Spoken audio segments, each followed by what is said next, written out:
നമസ്കാരം. ഈ തമിഴ്നാട് രാഷ്ട്രീയം എടുത്തു കഴിഞ്ഞാൽ ഭയങ്കര രസകരമായ ഒരു രാഷ്ട്രീയമാണ് തമിഴ്നാട് രാഷ്ട്രീയം.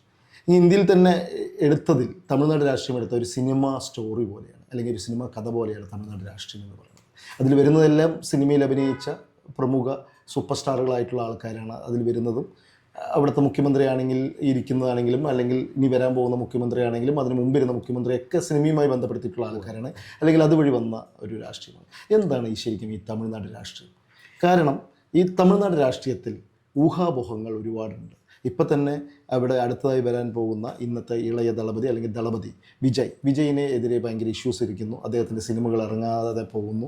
അദ്ദേഹത്തിൻ്റെ സിനിമ പൊങ്കലിന് ഇറങ്ങും എന്ന് പറഞ്ഞു കഴിഞ്ഞാൽ അത് ഇറങ്ങുന്നില്ല. അവിടുത്തെ ജനങ്ങൾ പറയുന്നു, എന്നാണോ അദ്ദേഹത്തിൻ്റെ സിനിമ ഇറങ്ങുന്നത് അന്നാണ് ഞങ്ങൾക്ക് പൊങ്കൽ എന്ന് വരെ പറഞ്ഞുണ്ടാക്കുന്ന ഒരവസ്ഥയിലേക്ക് ഇന്ന് തമിഴ്നാട് രാഷ്ട്രീയം എത്തിയിരിക്കുന്നു. അതായത് അവിടുത്തെ തനിതായിട്ടുള്ള തമിഴ് ഏറ്റവും വലിയ മുഖ്യമായിട്ടുള്ള എന്താ പറയുക, നമ്മളുടെ കേരളപ്പിറവി എന്ന് പറയുന്നത് പോലെയാണ് അവിടെ തമിഴ്നാട് പൊങ്കൽ ആഘോഷിക്കുന്നത്. ശരിക്കും പറഞ്ഞു കഴിഞ്ഞാൽ അതുവരെ ഇദ്ദേഹത്തിൻ്റെ സിനിമ എന്ന് ഇറങ്ങുന്നു അന്നാണ് ഞങ്ങളുടെ തമിഴ്നാട് പൊങ്കൽ എന്ന് വരെ പറഞ്ഞ് ഒരു ഇതാണ് ഇപ്പോൾ നടന്നുകൊണ്ടിരിക്കുന്നത്. അപ്പോൾ സ്വാഭാവികമായിട്ട് എന്താണ് ഈ തമിഴ്നാട് രാഷ്ട്രീയം ശരിക്കും പറയുകയാണെങ്കിൽ? തമിഴ്നാട് രാഷ്ട്രീയം ഈ തമിഴ് ജനതയുടെ പാരമ്പര്യവും അവരുടെ സംസ്കാരവും അവരുടെ ചെയ്തികളും പ്രവൃത്തികളും എല്ലാം നമ്മൾ വിശകലനം ചെയ്യണം. ഭാഷാപരമായി വലിയ വൈകാരിക പ്രകടനങ്ങൾ നടത്തുന്നൊരു ജനതയാണ്. ആചാരപരമായി ആഘോഷപരമായി ഒക്കെ അവരുടെ കടുത്ത വൈകാരികതയുള്ളൊരു കൂട്ടരാണ്. ഇതാണ് തമിഴ് ജനത. നിഷ്കളങ്കരാണ്, സ്നേഹമുള്ളവരാണ്. പിന്നെ ഈ പറഞ്ഞതുപോലെ ചോദിച്ചാൽ ചങ്കു പറിച്ചു കൊടുക്കുന്നവരാണ്. ഒരു തമിഴ് കൾച്ചറാണ്. സുഹൃത്ത് ബന്ധത്തിന് നല്ല പ്രാധാന്യം, വലിയ സുഹൃത്ത് ബന്ധത്തിനല്ല, എല്ലാ ബന്ധത്തിനും വലിയ പ്രാധാന്യം കൊടുക്കുന്നവരാണ്. ഇപ്പോൾ അമ്മ നോക്കൂ, ഒരു 10 വയസ്സുള്ള ഒരു കുട്ടിയെ പോലും അവരെ അമ്മ എന്ന് വിളിക്കാൻ അവർക്കൊരു മടിയുമില്ല. റെസ്പെക്റ്റാണ്. അത് സ്ത്രീയെ ആ വാക്കുകൾ കൊണ്ട് തന്നെ അങ്ങേയറ്റം ബഹുമാനിക്കുന്ന ഒരു സംസ്കാരവും ഒരു ജനതയുമാണ് തമിഴ് സംസ്കാരവും തമിഴ് ജനതയും. പിന്നെ ഇവിടെ എന്താ പറ്റിയെന്ന് വെച്ചാൽ ഈ തമിഴ് ജനതയുടെ അതിവൈകാരികതയെ വളരെ സമർത്ഥമായിട്ട് മുതലെടുക്കാൻ ആർക്കൊക്കെയോ സാധിച്ചിരിക്കുന്നു. അത് നമ്മൾ ഇന്നും ഇന്നലെയും തുടങ്ങിയതല്ല. അതിൻ്റെ കണ്ണികളിങ്ങനെ അന്വേഷിച്ച് പോയാൽ നമ്മൾ ചെന്ന് നിൽക്കുന്നത് EV രാമസ്വാമി നായ്ക്കർ എന്ന പെരിയോറിലും, അതുപോലെ തന്നെ ആദ്യകാലത്ത് ഈ ബ്രിട്ടീഷ് ഇന്ത്യയിൽ വന്ന് മിഷണറി പ്രവർത്തനം നടത്തിയ ആൾക്കാരിലുമൊക്കെയാണ് അത് ചെന്ന് നിൽക്കുന്നത്. അവർ സ്വാഭാവികമായിട്ടും ആൾക്കാരെ മതം മാറ്റാൻ ശ്രമിച്ചിരുന്നു, മിഷണറിക്കാർ. കാരണം അത് അവരുടെ ഒരു രീതിയാണ്. അവരേത് രാജ്യത്ത് വരുന്നു അവിടെയുള്ള ആൾക്കാരെ അവരുടെ മതത്തെക്കുറിച്ച് പറഞ്ഞ് അതിൽ ചേർക്കുന്നത് സ്വാഭാവികമാണ്. പിന്നെ അതിന് പല രീതിയിലുള്ള മാറ്റങ്ങൾ നടന്നു. അതിലവർ ചിലപ്പോൾ ഫോഴ്സ് ഉപയോഗിച്ചിട്ടുണ്ട്, ചിലപ്പോൾ ഈ പറഞ്ഞ പോലെ പ്രലോഭിപ്പിച്ചും സ്വാധീനിച്ചും ഒക്കെ കൊണ്ടുപോകാൻ ശ്രമിച്ചിട്ടുണ്ട്. ഇതെല്ലാം നടന്നിട്ടുണ്ട്. ഇവിടെ എല്ലാം അവർക്ക് മനസ്സിലായൊരു കാര്യം, ഇതെല്ലാം അന്നത്തെ ബ്രിട്ടീഷ് ഇന്ത്യയിൽ ബ്രിട്ടീഷ് സർക്കാരിൻ്റെ അനുഗ്രഹാശിസ്സുകളോടുകൂടി നടന്നതാണ്. അപ്പോൾ അവരെ സംബന്ധിച്ച് ഇവിടെ എല്ലാം ഈ പറഞ്ഞ ആൾക്കാരെ എങ്ങനെയും കൂടെ കൂട്ടാൻ വേണ്ടിയിട്ടുള്ള സഹായം അല്ലെങ്കിൽ അതിനുള്ള സാഹചര്യം സർക്കാർ സൃഷ്ടിച്ചു. അധികാരം അവരുടെ കയ്യിലുണ്ട്. ഇത് അങ്ങനെ ആ കാലം തൊട്ടേ ഈ തമിഴ് ജനതയുടെ വികാരം പല രീതിയിൽ നമുക്കറിയാം. ഇപ്പോൾ ആര്യനാക്രമണ സിദ്ധാന്തമൊക്കെ പറഞ്ഞ് ദ്രവീഡിയൻ പൊളിറ്റിക്സ് കൊണ്ടുവന്ന് ഈ ദ്രാവിഡ രാഷ്ട്രീയത്തെ വല്ലാതെ മുതലെടുത്ത ഒരു ചരിത്രം തമിഴ്നാട്ടിനുണ്ട്, അല്ലെങ്കിൽ തമിഴ്നാട്ടിലെ രാഷ്ട്രീയ പാർട്ടികൾക്കുണ്ട്. അവിടെ നമ്മൾ നോക്കൂ, ഇന്ത്യയിൽ എല്ലായിടത്തും ഉണ്ടായിരുന്ന കോൺഗ്രസ് തമിഴ്നാട്ടിലും ഉണ്ടായിരുന്നു. പക്ഷെ ആ കോൺഗ്രസ്സിന് എന്ത് സംഭവിച്ചു? സ്വാതന്ത്ര്യാനന്തരം ആ കോൺഗ്രസ്സിന് എന്താണ് പറ്റിയത്? അവിടെ എങ്ങനെയാണ് ഈ ദ്രാവിഡ രാഷ്ട്രീയം അവിടെ കൊടികുത്തി വാഴാൻ തുടങ്ങിയത്? ഇതെല്ലാം ഈ തമിഴ് ജനതയുടെ അതിവൈകാരികതയെ ചൂഷണം ചെയ്തുകൊണ്ടാണ്. ഞാൻ നേരത്തെ പറഞ്ഞ പോലെ അവരുടെ ആ സ്നേഹപ്രകടനങ്ങളെയും ആ ബന്ധങ്ങൾക്ക് അവർ കൊടുക്കുന്ന തീവ്രത, ഒരു വല്ലാത്ത നമ്മൾ വന്യമായ സ്നേഹം, അങ്ങനെയൊക്കെ പറഞ്ഞാൽ അത് ശരിയാവും. സ്നേഹത്തിനൊരിക്കലും വന്യതയില്ല, പക്ഷേ നമുക്ക് പറയുമ്പോൾ അതിനെ മനസ്സിലാക്കാൻ അങ്ങനെ നമുക്ക് പ്രയോഗിക്കാൻ വേണമെങ്കിൽ. അങ്ങനെയുള്ള ഒരു സാഹചര്യം തമിഴ്നാട്ടിൽ രാഷ്ട്രീയ പാർട്ടികൾ ചേർന്ന് ഉണ്ടാക്കി. നമുക്കിപ്പം ഇപ്പോൾ സായി ദീപകിനെ പോലെയുള്ള, ആനന്ദ് രംഗനാഥനെ പോലെയുള്ള ആൾക്കാരൊക്കെ ഈ വിഷയം ചർച്ച ചെയ്യുമ്പോൾ അവർ പറയുന്നുണ്ട്, ഈ ഇന്ത്യയിൽ പൊളിറ്റിക്കൽ ഇസ്ലാമുണ്ട്, ഹിന്ദുത്വ പൊളിറ്റിക്സ് ഉണ്ട്, ഇതെല്ലാം ഉണ്ട്. പക്ഷേ ഇതൊന്നുമല്ലാത്ത ഒരു കാര്യം ഈ പറഞ്ഞ ദ്രവീഡിയൻ പൊളിറ്റിക്സാണ്. പ്രാദേശികവാദം, ഭാഷാവാദം, കൾച്ചർ, ഇതൊക്കെ പറഞ്ഞുകൊണ്ടുള്ളൊരു രാഷ്ട്രീയം തമിഴ്നാട്ടിൽ അങ്ങ് വേരുപിടിച്ചു. വളരെ ശരിയല്ലേ അത്? ഒന്ന് നോക്കൂ, നമ്മൾ ഇപ്പോൾ ഭാഷയുടെ തമിഴ്നാടിന് പുറത്തു പോയി നമ്മൾ തമിഴ്നാടുമായി ബന്ധപ്പെട്ട എന്തെങ്കിലും ഒരു ഇഷ്യൂവിൽ ഇടപെട്ടാൽ അതിൻ്റെ വിഷയം തമിഴ്നാട്ടിലായിരിക്കും കത്തുന്നത്. ഇപ്പോൾ കാവേരി പ്രശ്നം താങ്കൾക്കറിയാമല്ലോ. കാവേരി നദീജല തർക്കം, കർണാടകയും തമിഴ്നാടുമായിട്ട് നദീജല തർക്കം. ഈ കന്നഡികരും മോശമൊന്നുമല്ല കേട്ടോ, ഈ ഭാഷാവാദത്തിനും ഈ പറഞ്ഞ പ്രാദേശികവാദത്തിനൊന്നും അവർ പൊതുവേ ഇതൊരു സൗത്ത് ഇന്ത്യൻ കൾച്ചറാണ്. ആ സൗത്ത് ഇന്ത്യൻ കൾച്ചറിൽ കൃത്യമായിട്ടും ഇവർക്ക് രണ്ടു പേർക്കും ഇത് വളരെയുണ്ട്. ഒരല്പം കുറവ് എനിക്ക് തോന്നുന്നു കേരളത്തിനും ആന്ധ്രയ്ക്കുമാണെന്ന് തോന്നുന്നു. ഇരിക്കട്ടെ, ഞാൻ അതിൻ്റെ ചരിത്രത്തിലേക്ക് പോകുന്നില്ല. ഇവിടെ വളരെ കൃത്യമായിട്ട് ഈ തമിഴരും കന്നഡികരും തമ്മിൽ അതൊക്കെ പല കാലങ്ങളിൽ പയറ്റിയിട്ടുണ്ട്. അവസാനം ഈ നദീജല തർക്കം രമ്യമായിട്ട് പരിഹരിക്കപ്പെട്ടു. പിന്നെ അത് വലിയ ഇഷ്യൂ ഒന്നും കൂടാതെ അങ്ങനെ മുന്നോട്ട് പോയി. ഇപ്പോൾ അത് കുഴപ്പമൊന്നുമില്ല. അങ്ങനെ രണ്ടു കൂട്ടരും സമാധാനത്തിൻ്റെ മാർഗത്തിലേക്ക് വന്നിട്ടുണ്ട്. പക്ഷേ ഇത് ഭാഷയുടെ കാര്യത്തിലെടുത്താലോ, ഇപ്പോൾ നമുക്ക് തന്നെ അറിയാം, ഈ അടുത്ത കാലത്ത് കമലഹാസൻ പോയി കന്നഡത്തിൽ ചെന്നിട്ട് ഒരു വർത്തമാനം പറഞ്ഞു തമിഴിനെക്കുറിച്ച്. അത് വലിയ കോലാഹലം ഉണ്ടാക്കി, അത് കോടതി വരെ കയറി. കമലഹാസനോട് മാപ്പ് പറയാൻ കോടതി പറഞ്ഞ കഥയൊക്കെ നമുക്കറിയാം അല്ലേ? അപ്പോൾ ഇത്തരത്തിലുള്ള ഒരു സംസ്കാരം നിലനിൽക്കുന്ന ഒരു ഭൂപ്രദേശമാണ് തമിഴ്നാട്. അപ്പോൾ അവിടെ ഈ സിനിമയ്ക്ക് വലിയ സ്വാധീനമുണ്ട്. കാരണം സിനിമയിലൂടെ താരാരാധനയ്ക്ക് വലിയ പ്രാധാന്യമുള്ള ഒരു സ്ഥലമാണ് തമിഴ്നാട്. നമുക്കറിയാം, പ്രാചീന ചരിത്രം എടുത്താൽ ഈ പറഞ്ഞതുപോലെ അവിടുത്തെ രാജാക്കന്മാർ, അവിടുത്തെ ഭരണാധികാരികൾ, ഈ ഉന്നത പദവികളിരുന്നവരൊക്കെ സാഹിത്യത്തെയും കലയെയും വലിയ രീതിയിൽ പ്രൊമോട്ട് ചെയ്തിട്ടുണ്ട്. നോക്കൂ, തമിഴ്നാട്ടിലുള്ളതുപോലെ ഈ ശില്പഭംഗി തുളുമ്പി നിൽക്കുന്ന ക്ഷേത്രങ്ങൾ നമുക്ക് വേറെ എവിടെ കാണാൻ കഴിയും? ഉണ്ട്, അപൂർവമായിട്ട് ഗുഹാക്ഷേത്രങ്ങളടക്കം പലതും ഇന്ത്യയിലുണ്ട്. പക്ഷേ തമിഴ്നാട്ടിൽ ഒരു വേറിട്ട ശൈലിയിൽ, ഒരു വേറിട്ട സ്വഭാവത്തോടു കൂടി അതിങ്ങനെ ആകാശം മുട്ട തല ഉയർത്തി നിൽക്കുക. അത് തമിഴൻ്റെ സംസ്കാരമാണ്, അവൻ്റെ പ്രത്യേകതയാണ്. അപ്പോൾ ഇതിനെല്ലാം ആ വീരാരാധന, താരാരാധന, ഇപ്പം ഒന്ന് ആലോചിച്ച് നോക്കൂ. നമ്മൾ തിരുവിതാംകൂർ എന്ന് പറയുന്ന സുശക്തമായൊരു രാജ്യം സ്ഥാപിച്ച ആളാണ് മാർത്താണ്ഡവർമ്മ, അനിഴം തിരുനാൾ മാർത്താണ്ഡവർമ്മ. പക്ഷേ ഇന്നും നമ്മളെ സംബന്ധിച്ച് ഈ മാർത്താണ്ഡവർമ്മയ്ക്ക് എത്ര പ്രാധാന്യമുണ്ട്? തിരുവനന്തപുരത്തുകാർ തന്നെ ഞങ്ങളുടെ രാജാവ് പഴയ തിരുവനന്തപുരം സ്ഥാപിച്ച രാജാവാണ് എന്നൊക്കെ പറയുന്നതിനപ്പുറത്തോട്ട് അദ്ദേഹത്തെ അങ്ങ് നെഞ്ചിലേറ്റി നടക്കുന്നവരാണോ തിരുവനന്തപുരത്തുകാർ, തിരുവിതാംകൂറുകാർ? അല്ല.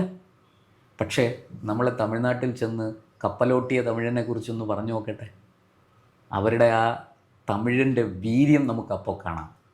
അവൻ ഈ തമിഴ്നാട് ചേര, ചോള, പാണ്ഡ്യ, പല്ലവ രാജവംശങ്ങളുടെ ചരിത്രമെല്ലാം എടുത്തിടും. ഇപ്പോഴും ഏറ്റവും ഒടുവിൽ ഇറങ്ങിയ സിനിമ പോലും, അതിനെ സംബന്ധിച്ച സിനിമ പോലും സൂപ്പർ ഹിറ്റായിരുന്നു. അതിന് കാരണം ആ തമിഴ് ജനതയുടെ അടിസ്ഥാന സ്വഭാവമാണ്. അപ്പോൾ അതിനെ മുതലെടുക്കാൻ രാഷ്ട്രീയക്കാർ നന്നായിട്ട് ശ്രമിക്കുന്നുണ്ട്. അതാണ് നമ്മൾ തമിഴ്നാട്ടിൽ കണ്ട ഈ ദ്രാവിഡ രാഷ്ട്രീയം. പക്ഷേ ആ ദ്രാവിഡ രാഷ്ട്രീയത്തിന് ഒരു സെറ്റ് ബാക്ക് വന്നിട്ടുണ്ട്. ഇപ്പോൾ നമ്മൾ സംശയിക്കുകയൊന്നും വേണ്ട, ആ സെറ്റ് ബാക്ക് കൊണ്ടുവന്നിരിക്കുന്നത് BJP ആണ്. അതിന് BJPക്ക് ഒരു സമർത്ഥനായ പോരാളിയെ കിട്ടി. അത് കെ അണ്ണാമലൈ എന്ന് പറയുന്ന IPSകാരൻ. അദ്ദേഹം അവിടെ ഒന്നുമില്ല. അത് നമ്മുടെ തോന്നലാണ്. നമ്മുടെ നമുക്കൊരു ധാരണയുണ്ട്, അതായത് മീഡിയയിൽ വരാത്തതുകൊണ്ട് നമുക്ക് തോന്നുന്നു. മീഡിയയിൽ വരാത്തത് കൊണ്ട്. പക്ഷെ ഞാൻ നേരിട്ട് അറിഞ്ഞ കാര്യങ്ങൾ ഞാൻ പറയാം. ഇപ്പോൾ അദ്ദേഹം പ്രസംഗിക്കാൻ വരുന്ന ഒരു സ്ഥലത്ത് ഒരു പരിപാടി BJP നടത്തുന്നു. കിലോമീറ്ററുകളോളം ബ്ലോക്കാണ്. വലിയ, അതായത് ഒരു ചെറിയ യോഗത്തിൽ പോലും പങ്കെടുക്കാൻ 10,000 പേരെത്തുന്നു. അതൊരു നിസ്സാര കാര്യമാണ്.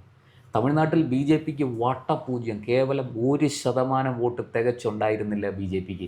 BJP പറയും ഞങ്ങൾ ശക്തരായിരുന്നു, 1.5% വോട്ടുണ്ടായിരുന്നു എന്നൊക്കെ BJP പറയും. വെറുതെയാണ്. 1% വോട്ട് BJPക്ക് തികച്ചെടുക്കാനില്ലായിരുന്നു. സഖ്യകക്ഷികളുടെ ബലത്തിൽ BJP 1.5% വോട്ടൊക്കെ പിടിച്ചിരുന്നു. ഒറ്റയ്ക്ക് മത്സരിച്ചാൽ BJPക്ക് 1%-ന് താഴെ മാത്രമേ വോട്ടുണ്ടായിരുന്നുള്ളൂ. ആ സ്ഥലത്താണ് അണ്ണാമലൈ 15%-നടുത്ത് വോട്ടെത്തിച്ചത്.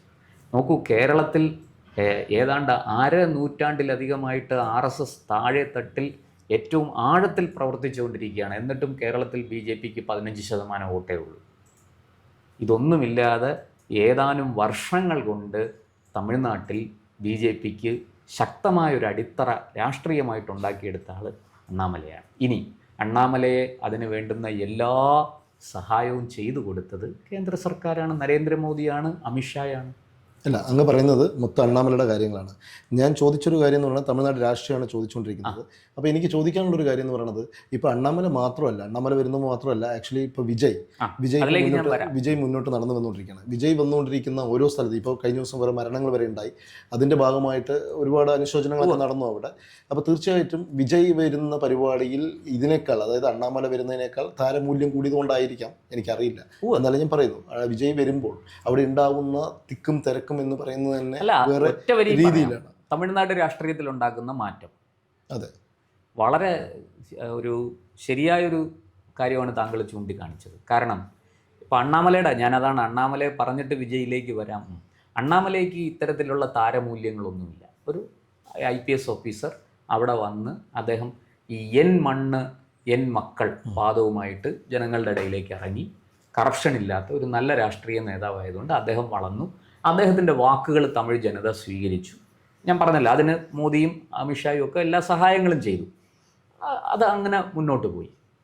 ഈ 15% വോട്ടെത്തിയ കഥയും ഞാൻ പറഞ്ഞു. വിജയ് എന്ന് പറയുന്ന ആൾ അങ്ങനെയല്ല. അദ്ദേഹം തമിഴ് സിനിമയിൽ നിറഞ്ഞു നിന്ന, തമിഴ് സിനിമയിലെ ഒരു അവിഭാജ്യ ഘടകം തന്നെയാണ്. മാത്രമല്ല, അദ്ദേഹത്തിന് വലിയ രീതിയിൽ ഫാൻസ് അസോസിയേഷനുണ്ട്. നേരത്തെ നമുക്കറിയാം, BJP 2014 കേന്ദ്രത്തിൽ അധികാരത്തിലേറിയ കാലത്ത് തന്നെ രജനീകാന്തിനെ കൊണ്ടുവരാൻ ഒരു ശ്രമം നടത്തി. പിന്നെ അത് പല പഠനങ്ങളും തെളിയിച്ചു അത് വേണ്ടത്ര വിജയിക്കില്ല എന്ന് തെളിയിച്ചത് കൊണ്ടാണ് അവർ അങ്ങനെ ഒരു റിസ്ക് എടുക്കാത്തത്. രജനീകാന്തിനും അങ്ങനെ ഒരു റിസ്ക് എടുക്കാൻ താല്പര്യമില്ലായിരുന്നു. പിന്നെ അദ്ദേഹത്തിന് ആരോഗ്യ പ്രശ്നങ്ങളുണ്ടായിരുന്നു. ഇതെല്ലാം വെച്ച് രജനീകാന്ത് പതുക്കെ ഒതുങ്ങി. ആ സ്പേസിലേക്കാണ് നമ്മുടെ ഇദ്ദേഹം പിടിച്ചു കയറിയത്, വിജയ്. കാരണം രജനീകാന്ത് ഒഴിഞ്ഞപ്പോൾ അവിടെ ഒരു വാക്വം, ഒരു ശൂന്യത അനുഭവപ്പെട്ടു. ഒരു താരമൂല്യമുള്ള ഒരാളിന് അവിടെ കയറിപ്പറ്റാൻ കഴിയുമായിരുന്നു. ആ സ്പേസിലേക്ക് വിജയ് സമർത്ഥമായിട്ട് കയറി. ഇതാണ് സംഭവിച്ചിരിക്കുന്നത്. ഇനി വിജയിൻ്റെ ഫാൻസ് മാത്രമല്ല, അങ്ങിപ്പോൾ ചൂണ്ടിക്കാണിച്ചതുപോലെ വിജയിൻ്റെ യോഗത്തിൽ വലിയ ആളുണ്ട്, തിക്കും തിരക്കും ഉണ്ട്, ഒക്കെ ശരിയാണ്. വിജയിന് താരമൂല്യമുള്ളത് കൊണ്ട് തന്നെ ഈ പറഞ്ഞ പരിഗണനയെല്ലാം അവിടെ കിട്ടും. അദ്ദേഹത്തിന് രാഷ്ട്രീയത്തിലേക്ക് വന്നാൽ തമിഴ് ജനത പ്രതീക്ഷിക്കുന്നു അദ്ദേഹത്തിൽ നിന്ന് പലതും. അത് വിജയിന് കൊടുക്കാൻ പറ്റുമോ ഇല്ലേ എന്നൊക്കെ ഭാവിയിൽ തെളിയേണ്ട കാര്യങ്ങളാണ്. പക്ഷേ വിജയിൽ ഒരു പ്രതീക്ഷ തമിഴ് ജനത വെച്ചിരിക്കുന്നു. ഈ പ്രതീക്ഷ വിജയിൽ വെച്ചിരിക്കുന്നതിനെ എങ്ങനെ നമുക്കും കൂടി പ്രയോജനപ്പെടുത്താമെന്ന് സ്വാഭാവികമായിട്ടും BJP ചിന്തിക്കില്ലേ? അത് രാഷ്ട്രീയമാണ്. അതുകൊണ്ട് അവിടെ ഒരു നേരത്തെ ജയലളിതയായിട്ട് BJP അലയൻസ് വന്നതും രജനീകാന്തിനെ കൊണ്ടുവരാൻ ശ്രമിച്ചതും ഒക്കെ നമുക്കറിയുന്ന കാര്യമാണ്. അതുകൊണ്ട് തന്നെ BJP തീർച്ചയായിട്ടും വിജയുമായിട്ടൊരു സൗഹൃദം ഉണ്ടാക്കാൻ ശ്രമിക്കും എന്നുള്ള കാര്യം തീർച്ചയാണ്. പിന്നെ ഇവിടുത്തെ മുഖ്യ എതിരാളി എന്ന് പറയുന്നത് DMK ആണ്. DMKക്ക് ഈ പറഞ്ഞ വിജയും BJPയും ഒക്കെ പ്രശ്നം തന്നെയാണ്, തലവേദന തന്നെയാണ്. അതിൽ DMK പയറ്റുന്ന തന്ത്രം, മത്സരം ഞങ്ങൾ തമ്മിലാണ്. ആര്? DMKയും വിജയും തമ്മിലാണ്. BJP ഇവിടെ ഒരു ഘടകമേ അല്ല എന്ന് വരുത്തി തീർക്കാൻ അവർ കിണഞ്ഞ് പരിശ്രമിക്കുന്നുണ്ട്. ആ കാലമൊക്കെ പോയി. BJP അവിടെ ഒരു ഫാക്ടർ തന്നെയാണ്. BJP എഴുതി തള്ളാൻ കഴിയില്ല. കാരണം BJPക്ക് പഴയതുപോലെയല്ല. ഇപ്പോൾ പാർട്ടി കേഡറുണ്ട്, സംവിധാനമുണ്ട്, കയ്യിൽ പണവുമുണ്ട്. BJPക്ക് മുന്നോട്ട് പോകാൻ കഴിയും. പക്ഷേ BJPക്ക് വിജയനെ പോലെ കരുത്തനായ ഒരു പങ്കാളിയെ കൂടെ കിട്ടിയാൽ ഒരു പക്ഷേ തമിഴ്നാട്ടിൽ അത്ഭുതങ്ങൾ സംഭവിക്കാം. അത് DMKക്ക് ഒട്ടും ഗുണകരമായിരിക്കുകയും ഇല്ല. അപ്പം അങ്ങ് പറയുന്നത് വിജയ് BJPയിലേക്ക് ചേരും? അങ്ങനെ ഞാൻ പറയുന്നില്ല. BJPയും വിജയും തമ്മിൽ സഹകരിക്കാം. വിജയ് ഒരിക്കലും BJPയിൽ ചേരില്ല. കാരണം വിജയിൻ്റെ രാഷ്ട്രീയവും വിജയ് മുന്നോട്ട് വെക്കുന്ന ആശയവും എല്ലാം അങ്ങനെ BJPയിൽ ചേർന്നുകൊണ്ട് മുന്നോട്ട് പോകാൻ പറ്റുന്നതല്ല. വിജയ് ഒരു സ്വതന്ത്ര കക്ഷിയായിട്ട് നിൽക്കുന്നു, BJP മറ്റൊരു കക്ഷിയായിട്ട് സഹകരിക്കും. ഒരു കൂട്ടണി കക്ഷി, ഒരു കൂട്ടുമുന്നണി കൂട്ടണി കക്ഷി എന്ന് വേണമെങ്കിൽ പറയാം. അങ്ങനെ ആയിക്കോട്ടെ. ഇപ്പോൾ അങ്ങ് നേരത്തെ പറഞ്ഞ പോലെ അണ്ണാമലയെക്കുറിച്ച് പറഞ്ഞു. അണ്ണാമല വരുമ്പോൾ തിരക്ക് വരുന്നു, അല്ലെങ്കിൽ ഇത്രയും ഘട്ടങ്ങൾ ഉണ്ടെങ്കിൽ പോലും ഈ തമിഴ്നാട്ടിൽ എന്തുകൊണ്ടാണ് ഹിന്ദി പ്രചാരം കൂടുതലായിട്ട് വരാത്തത്? ഹിന്ദി എന്ന് പറയുന്ന ഒരു ഭാഷയെ എതിർക്കുന്നത് എന്തിനു വേണ്ടിയിട്ടാണ്? ഇപ്പോഴും പലർക്കും അറിയാത്ത ഇതൊരു ഇപ്പം അങ്ങ് പറഞ്ഞ പല കാര്യങ്ങളിലും വാസ്തവം പറഞ്ഞ ഇതെല്ലാം DMKയുടെ പ്രചാരമാണ്. അവർ നടത്തുന്ന പ്രചാരണങ്ങളാണ്. അല്ല, അവിടെ ADMK ഉണ്ടായിരുന്നല്ലോ. അല്ല, ഈ ADMK ഇതെല്ലാം ദ്രാവിഡ പാർട്ടികളാണ്. ദ്രാവിഡ പാർട്ടികൾക്ക് എപ്പോഴും ഈ ഒരു ശത്രു, ദ്രാവിഡ രാഷ്ട്രീയത്തിനൊരു ശത്രു വേണം. അത് നോക്കുമ്പോൾ അവർ ഹിന്ദിയാണ്, സംസ്കൃതമാണ്, ഈ പറയുന്ന അവിടെ ഇല്ല, സംസ്കൃതം അവിടെ പഠിപ്പിക്കുന്നില്ല. കേട്ടോളൂ, ഞാൻ പറഞ്ഞു വരുന്ന അവരുടെ നറേറ്റീവ്സാണ്.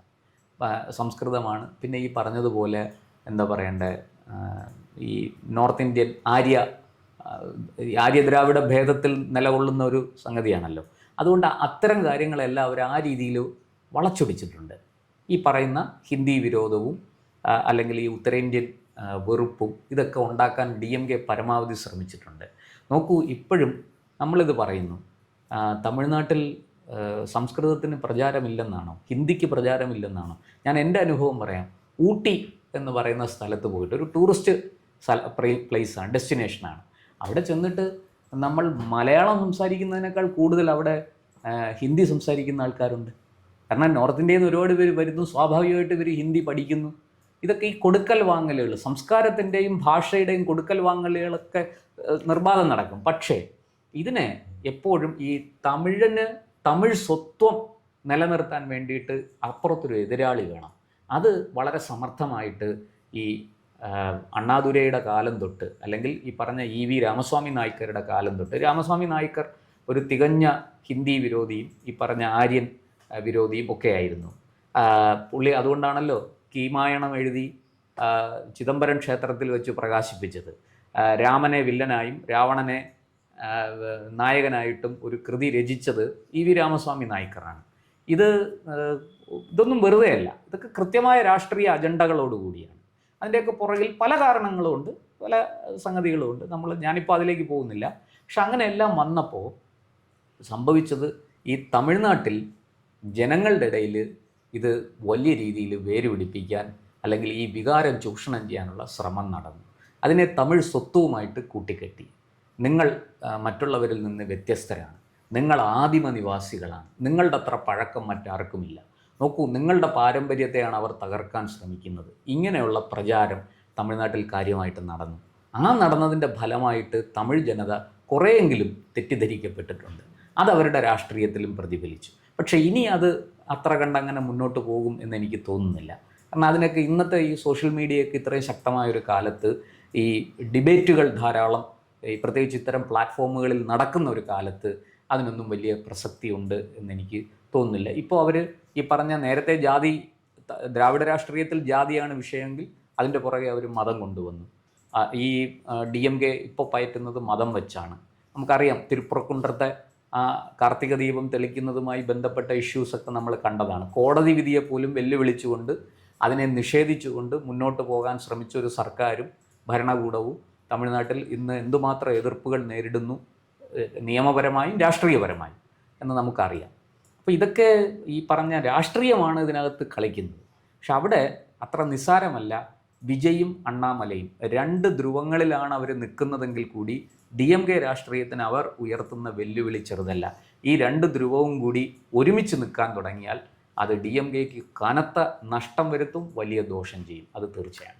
എന്തായാലും ഒരു ചോദ്യം കൂടി ചോദിച്ച് നിർത്തുകയാണ്. ആരായിരിക്കും തമിഴ്നാട് രാഷ്ട്രീയത്തിൽ അടുത്ത ഭരണത്തിൽ വരാൻ സാധ്യത? DMK ആണോ, അതോ വിജയുടെ പാർട്ടിയാണോ, അതോ BJP ആണോ? ഇപ്പോൾ അത് പറയാൻ നമുക്ക് നിവൃത്തിയില്ല. കാരണം ഈ വിജയും BJPയും തമ്മിലുള്ള ബന്ധം എന്തായി തീരും എന്ന് ഇപ്പോൾ നമുക്ക് ഊഹിക്കാമെന്നേ ഉള്ളൂ. അത് 50-50ആണ്. അവർ ഒരുമിച്ച് നിൽക്കാം, പിരിഞ്ഞു നിൽക്കാം. അവർ പിരിഞ്ഞു നിൽക്കുകയാണെങ്കിൽ തീർച്ചയായിട്ടും അത് DMKക്ക് ഗുണം ചെയ്യും. കാരണം DMKക്കെതിരായ ഒരു ഭരണവിരുദ്ധ വികാരം സ്കാറ്റർ ചെയ്യും. DMKക്കെതിരായി പോകേണ്ട വോട്ടുകൾ രണ്ട് കക്ഷികളിലായിട്ട് മാറും. അത് ഇവർക്ക് രണ്ടുപേർക്കും പ്രയോജനം ചെയ്യില്ല എന്ന് തന്നെയാണ് എൻ്റെ വിലയിരുത്തൽ. DMKക്ക് അത് ഗുണമായി തീരുകയും ചെയ്യും. മറിച്ച് ഇവർ ഒരുമിച്ച് നിന്നാൽ, അതായത് ഇവർ സഹകരിക്കാൻ തുടങ്ങിയാൽ, അതിനകത്ത് ഈ പറയുന്ന പോലെ ADMKയും വന്ന് ഈ വിജയിൻ്റെ പാർട്ടിയും BJPയും കൂടി, ഇപ്പം പട്ടാളി മക്കൾ കക്ഷിയൊക്കെ ഇതിനകത്ത് വന്ന് സഹകരിക്കാൻ തുടങ്ങി എന്നാണ് ഞാൻ മനസ്സിലാക്കുന്നത് NDAയിൽ.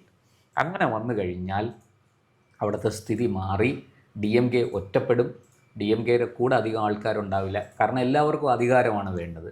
അതുകൊണ്ട് തന്നെ വലിയ ദ്രാവിഡവാദമൊക്കെ പറയുന്ന മറ്റു ചില കക്ഷികളും അവിടെ ഉണ്ട്. അവരെല്ലാം കൂടും കുടുക്കിയെടുത്ത് ഈ BJP പാളയത്തിലേക്ക് അല്ലെങ്കിൽ വിജയിൻ്റെ പാളയത്തിലേക്ക് വരും എന്നുള്ള കാര്യം തീർച്ചയാണ്. അങ്ങനെ വന്നാൽ DMKക്ക് അവിടെ ഒരു സെറ്റ് ബാക്കാണ്, ഒരു ഡൗൺഫോളാണ്. അവർ തീർച്ചയായിട്ടും അവരുടെ രാഷ്ട്രീയത്തിന് അത് കനത്ത തിരിച്ചടിയാണ്. ഇപ്പുറത്ത് ഇവർക്കൊരു വളർച്ചയുണ്ടാകാനുള്ള സാധ്യത വളരെ കൂടുതലാണ്. പക്ഷേ ഈ പറഞ്ഞതുപോലെ ഇവർ ഒരുമിച്ച് നിൽക്കുമോ? ഈ വിജയും BJPയും തമ്മിൽ സഹകരണം ഏതുവരെ പോകും? ഇങ്ങനെ കാരണം ഇങ്ങനെ ഇവർ സഹകരിക്കാൻ തുടങ്ങിയ മുഖ്യമന്ത്രി ആരായിരിക്കും? അതൊരു ചോദ്യമാണ്. വിജയ് മുഖ്യമന്ത്രി സ്ഥാനം തനിക്ക് വേണമെന്ന് ആവശ്യപ്പെടും. BJP പറയും അത് പറ്റില്ല, ഞങ്ങൾക്ക് വേണമെന്ന് ആവശ്യപ്പെടും. ADMK അവർക്ക് വേണമെന്ന് ആവശ്യപ്പെടും. ഇങ്ങനെയൊക്കെയുള്ള തർക്കങ്ങളുണ്ടാവും. പിന്നെ ഡൽഹിയിലിരിക്കുന്നത് ഈ 10 തലയുള്ള രാവണന്മാരായതുകൊണ്ട് ഇതൊക്കെ സമർത്ഥമായിട്ട് അവർ കുരുക്കഴിച്ചെടുക്കുമായിരിക്കും. പക്ഷെ എന്നാലും ഇതെല്ലാം ഉണ്ടാകാൻ സാധ്യതയുണ്ട്. അതുകൊണ്ട് നമുക്ക് പെട്ടെന്ന് തമിഴ്നാട് രാഷ്ട്രീയത്തെക്കുറിച്ച് പ്രവചിക്കുക അസാധ്യമാണ്. പ്രത്യേകിച്ച് ഈ രാഷ്ട്രീയ സാഹചര്യങ്ങൾ മുന്നിൽ വെച്ചുകൊണ്ട് തമിഴ്നാട് രാഷ്ട്രീയം വിശകലനം ചെയ്യുമ്പോൾ വളരെ സൂക്ഷിച്ചു വേണം. ഒരുപാട് കാര്യങ്ങൾ നമ്മളിവിടെ പറഞ്ഞില്ല, പറയേണ്ട ഒരുപാട് കാര്യങ്ങളുണ്ട്, നമുക്ക് വരും ചർച്ചകളിൽ പറയാം. ഇപ്പോൾ ഈ പറഞ്ഞതുപോലെ ഇവർ തമ്മിലുള്ള സഹകരണം DMKക്ക് ഒരു വലിയ ദോഷമായി മാറും എന്നേ നമുക്ക് പറയാൻ കഴിയുള്ളൂ. ഇതിൽ ആര് മുഖ്യമന്ത്രിയാകും, എന്തൊക്കെയായിരിക്കും നീക്കുപോക്കുകൾ? കാരണം വിജയിനെതിരായിട്ടൊരു കേസ് അല്ലെങ്കിൽ വിജയ് കൂടെ ഉൾപ്പെടുന്ന ഒരു കേസ് CBIയുടെ കയ്യിൽ നിൽക്കുന്നു. അത് തീർച്ചയായിട്ടും അതൊക്കെ അവിടെ നിൽക്കുമ്പോൾ വിജയിന് കോംപ്രമൈസ് ചെയ്യേണ്ടി വരും കേന്ദ്ര സർക്കാരിനോടും BJPയോടും. ഇതൊക്കെ നമുക്ക് മനസ്സിലാക്കാവുന്നതേ ഉള്ളൂ. അതുകൊണ്ട് തന്നെ നാളെ എന്താണ്, ചിലപ്പോൾ വിജയ് വരട്ടെ, വിജയ് മുന്നിൽ നിൽക്കട്ടെ എന്ന് പറഞ്ഞൊരു ഒരു സാഹചര്യം സൃഷ്ടിച്ചാലോ? ഒന്നും രാഷ്ട്രീയത്തിൽ ഒന്നും നമുക്ക് പ്രെഡിക്റ്റ് ചെയ്യാൻ പറ്റില്ല. പിന്നെ പറഞ്ഞ പോലെ രാഷ്ട്രീയത്തിൽ ശത്രുവും മിത്രവും ഇല്ല, എതിരാളിയേ ഉള്ളൂ, നിലപാടുകളേ ഉള്ളൂ. കൂടുതൽ വാർത്തകളും വിശേഷങ്ങളും നേരിട്ട് ലഭിക്കാൻ ജനങ്ങളിൽ നിന്ന് ജനങ്ങളിലേക്ക് ജനഭൂമി ന്യൂസ് സബ്സ്ക്രൈബ് ചെയ്യൂ. ബെൽ ബട്ടൺ അമർത്താനും മറക്കരുത്.